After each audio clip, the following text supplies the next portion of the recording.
Қайырлы күн.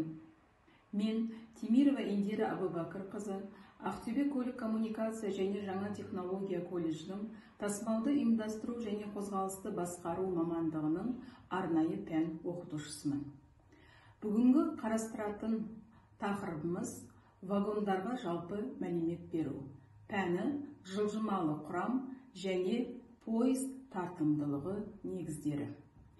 Негізгі сабағымыздың мақсаты вагондарға жалпы мәлімет беру, вагондардың техникалық, экономикалық көрсеткіштерін анықтау және теміржол көлігіндегі пайдаланатын вагондарға жеке тоқталу. Теміржол аумағына түскен барлық тауарлар әрі қарай жүк деп аталады. Бұл жүктердің әрқайсысының өз иелері бар.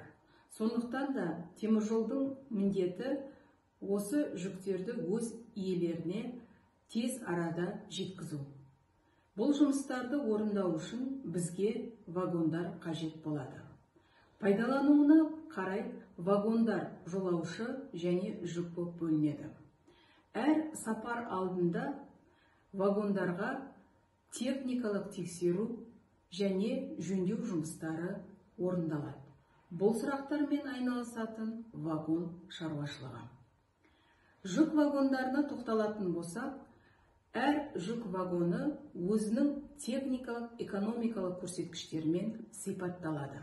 Пайдалану жағдайына қарай вагондар магистралды, өнеркәсіптік болып бөлінеді. Жылжымалы құрамның габариті бойынша барлық теміржол желісі бойынша айналымға арналған вагондар бөлінеді. Айналысы тек отандық жолдардың, қайта жаңартылған учаскелерінде рұқсат етілген вагондар және халықаралық қатынастар үшін арналған вагондар. Корпус өндірісінің материалдары мен технологиясына сәйкес вагондар тұтас металдан, ағаш немесе металл қаптамасы бар, дәнекерленген және бөлек бекітілген құрастыру қондырғыларымен бөлінеді. Жолтабанның еніне байланысты вагондар кең жолтабан 1520 мм және тар 750-900-1060 мм болып келеді. Жүк вагондарының негізгі мінездемесіне жатады. Оның осьтігі, жүк көтерімділігі, линиялық өлшемдер, ыдыс салмағы, ыдыс коэффициенті, рельске қос доғалақтан түсетін салмақ, 1 км жолға түсетін салмақ, көлем аумағы. Әр жүк вагонның өзінің осьтігімен ерекшеленеді. Олар 4, 6, 8 көп осьті болып бөлінеді. Жүк вагонының көтерілімділігі дегеніміз, оның конструкциясына саналған тасымалданатын жүктің ең көп салмағын атайды. Линиялық өлшемдер дегеніміз, вагон мен арбашаның базасын, кузов ұзындығы және енін және рельстен биіктігін анықтайды. Вагон ыдысы барлық бөлшектердің бос күйіндегі, оған арбаша мен қос доңғалақтың салмағын қосқандағы массасы. Ыдыс коэффициенті дегеніміз вагонға 1 тонна жүк көтерімділігіне келетін вагон ыдысын салмағын көрсетеді.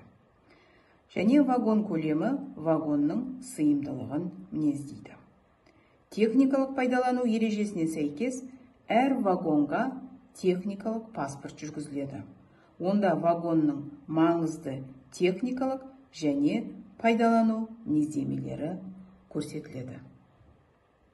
Жолаушы вагондарына тоқталатын болсақ, көбінесе 4 білікті толық металдан жасалған вагондар пайдаланады. Бұл вагондар жоғары төзімділік пен ыңғайлықпен ерекшеленеді. Бұл вагондар қажетті генераторлармен, вентиляциялық және желдету құрылғылармен жабдықталған. Вагон жүктерді немесе жолаушыларды тасымалдауға арналған және әрине оларды тасымалдау үшін вагонды пойыз құрамына қосу үшін барлық қажетті құрылғылармен жабдықталады. Бұл сұрақтармен айналысатын арнайы вагон жасау кәсіпорындар айналысады. Жүк вагондарының түрлеріне тоқталатын болсақ, сіздердің алдарыңызда Жабық вагон бейнеленген. Жабық әмбебап вагон көбінесе ауа райынан қорқатын жүктерді тасымалдауға арналған. Бұл вагондардың техникалық мінездемесіне тоқталатын болсақ, оның көрсеткіштері: жүк көтерімділігі, салмағы, кузов көлемі, вагонның ұзындығы, ені, ыдыс коэффициенті габариттері бейнеленеді. Жартылай вагондар. Бұл вагондар үйінді жүктерді тасымалдауға арналған. Атмосфералық жауын шашыннан қорғауды қажет етпейтін жүктерге арналады. Бұл вагондардың да техникалық мінездемесі келесі көрсеткіштермен ерекшеленеді.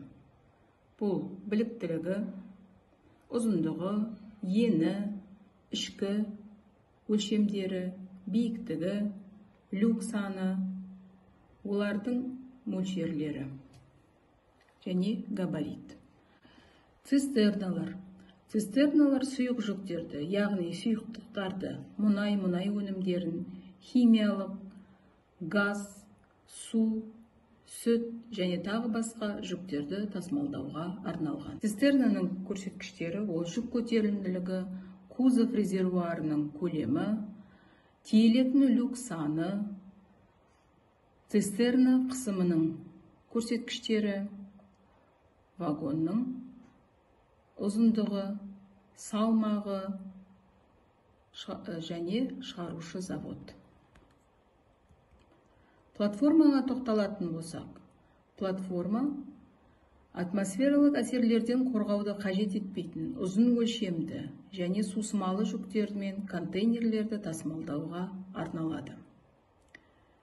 Фитингтік платформалар бұл үлкен тоннажды контейнерлерді тасымалдауға арналған және де бекітуді қажет етеді.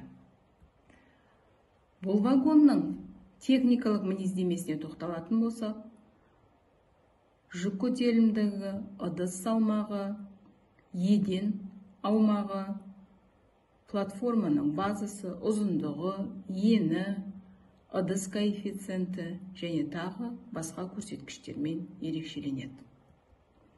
Хоппер вагондар үйінді жүктер, көмір, цемент, астық, құм тасымалдауға арналған. Изотермиялық вагондар бұл тез бұзылатын жүктерді, яғни сүт өнімдері, ет өнімдері, балық өнімдерін тасымалдауға арналады. Техникалық мінездемелеріне тоқталатын болсақ, бұл да кузов ұзындығы, оның ені, тиеу көлемі, жүк көтерімділігі, еден аумағы, есік көлемі, дизельдердің күштілігімен ерекшеленіп отырады. Әр вагонға номер беріледі. Номер жүйесі 8 таңбалы номерде жылжымалы құрамның осы бірлігіне берілген қайталанбайтын инвентарлық номерден тұрады. Оның негізгі сипаттамасын және номерді оқу сенімділігінің кодтың қорғанысын біріктіруге мүмкіндік береді. Бірінші сан құрамның түрін сипаттайды.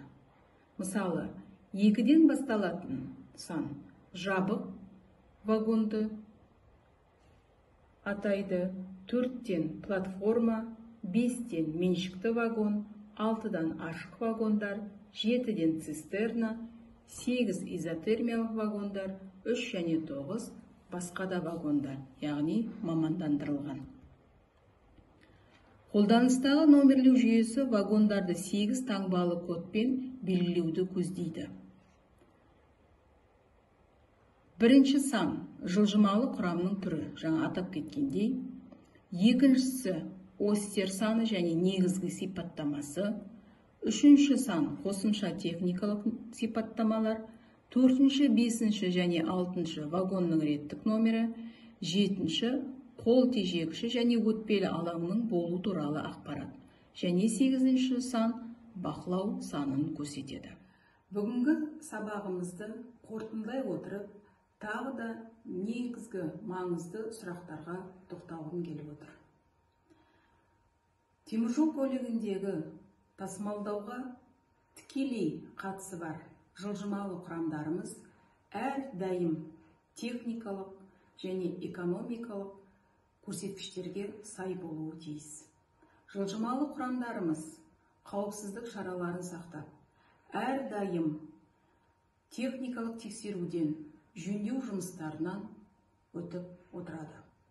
Бұл жұмыстарды вагон шаруашылығы және жалпы теміржол саласы айналысады. Бұл тақырыптағы қарастырылған сұрақтар алдыңғы өтетін жаңа бөлімдерде, тақырыптарда әлі де қарастырылып отырады.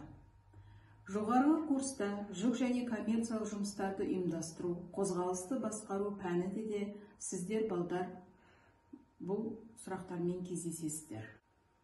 Назарларыңызға рахмет.